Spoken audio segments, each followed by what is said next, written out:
గారు ఊరు కుస్తి మీరెదుట ఉన్న శ్రీవారి ఆలయం ఎదురుగా ఉన్న ప్రసార కేంద్రానికి సాగుతున్నాము.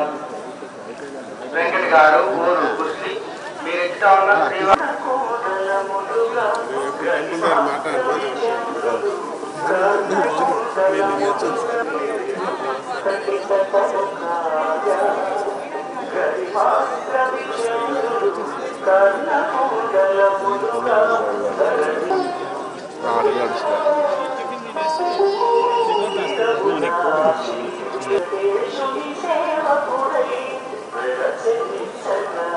మార్నింగ్ ఎంతమంది ఉంటారు? 500 ఇంతకుముందు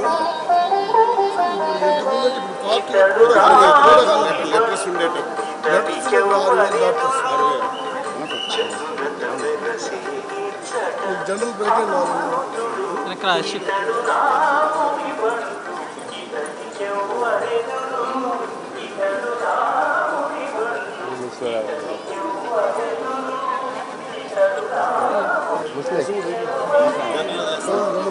సార్ వాయిస్ నేను మాట్లాడాలి, ఎప్పుడు మాట్లాడాలి. మనకి ఇక్కడ 3:30 గంటలు సేవ అవుతుంది సార్. 3:30 గంటల అదే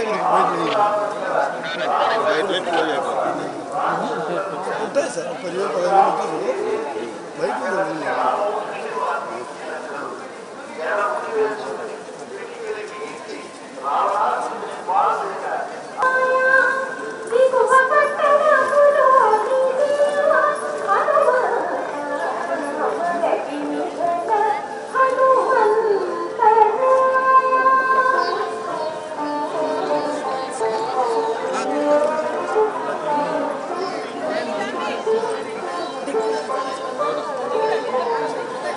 సైట్స్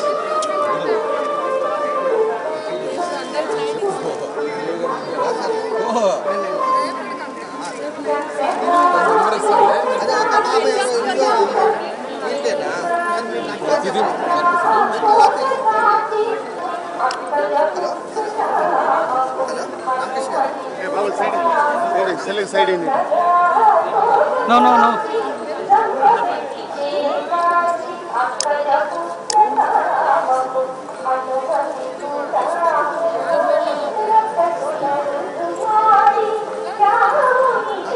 నమస్కారం సార్, నిలబడుకోండి సార్.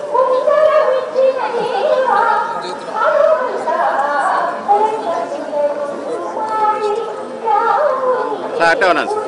అవును సార్.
వెంకట్ గారు ఊరు శ్రీవారి ఆలయం ఎదురుగా ఉన్న ప్రసార కేంద్రానికి సాయినాథ్ గారిని కలుపుకోవాల్సిందిగా ఊరు హైదరాబాద్ శ్రీవారి ఆలయం ఎదురుగా ఉన్న ప్రసార కేంద్రానికి శ్రీనివాస్ గారిని కలుపుకోవాల్సిందిగా శ్రీనివాస్ గారు ఊరు హైదరాబాద్ శ్రీవారి ఆలయం ఎదురుగా ఉన్న ప్రసార కేంద్రానికి శ్రీనివాస్ గారిని కలుపుకోవాల్సిందిగా కోరుతున్నాం.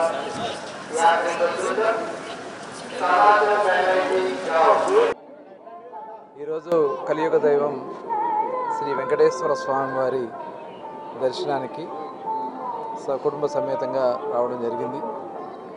స్వామివారి ఆశీర్వాదాలు అందరికీ ఉండాలని, ఆ భగవంతుని ఆశీర్వాదంతో రాష్ట్రం అంతా కూడా గౌరవ ముఖ్యమంత్రి చంద్రబాబు నాయుడు గారు చేస్తున్నటువంటి కృషి ఈరోజు మరి అమరావతి నిర్మాణం కానీ ముఖ్యంగా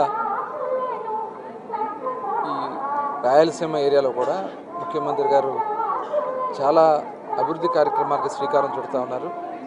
అవన్నీ కూడా సఫలం కావాలి.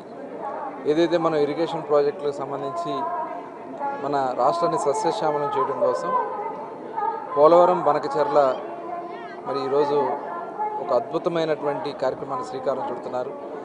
ఆ స్వామివారి ఆశీర్వచనాలతో అవన్నీ కూడా సఫలం కావాలని చెప్పి తద్వారా రాష్ట్రం సస్యశ్యామలంగా ఉంటే పంటలతో అందరూ కూడా సుఖ సంతోషాలతో ఉంటారు. చాలా ప్రతిష్టాత్మకమైనటువంటి కార్యక్రమాలకి ఇవాళ గౌరవ ముఖ్యమంత్రి గారు శ్రీకారం చుడుతున్నారు. మొన్న ప్రధానమంత్రి నరేంద్ర మోడీ గారు కూడా వచ్చి రాజధాని నిర్మాణానికి అమరావతి పనులకి పునఃప్రారంభించుకోవడం జరిగింది. దాదాపు 60,000 కోట్ల రూపాయల పనులు, ఆ నిధులన్నీ కూడా అమరావతి స్వయంగా తెచ్చుకుంటా ఉంది. దాంట్లో రాష్ట్ర ప్రభుత్వం నుంచి కానీ లేదంటే ప్రజలకు సంబంధించింది కాదు ఇదంతా కూడా అమరావతి స్వయంగా రావడానికి అవకాశం ఉన్నటువంటి ప్రాంతం. ఇవాళ మనం అందరం కూడా గౌరవ ముఖ్యమంత్రి ఉత్తరాంధ్రని సస్యశ్యామలం చేయడం కోసం, అలాగే ఇక్కడ రాయలసీమని అన్ని ప్రాంతాలను కూడా అభివృద్ధి చేసుకుందాం, అందరూ కూడా భాగస్వాములు అవుదాం. ఈ రాష్ట్ర అభివృద్ధి భాగస్వాములకి అందరూ పాత్ర ఉండాలని మనస్ఫూర్తిగా కోరుకుంటూ స్వామివారి ఆశీర్వాదాలు ప్రధానంగా ఉండాలని చెప్పి కోరుకుంటూ అందరికీ నమస్కారం.